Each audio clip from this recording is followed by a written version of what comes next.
dobitnika nagradnog konkursa portala Moj Novi Sad spremili smo vrednu nagradu u vidu bicikla u vrednosti 36.000 dinara. Bicikl može biti tipa trekkinga, mountain bike ili city bike, u zavisnosti od toga šta kome odgovara i kakav vid vožnje voli.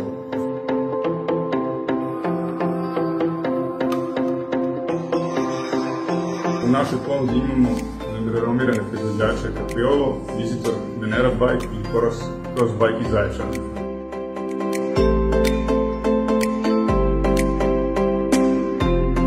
Svi bicikli iz naše ponude dobijate sa uređenim multi servisom, spremne za vožnju, tako da čim izađete iz prodavnice možete ih koristiti i uživati vožnju.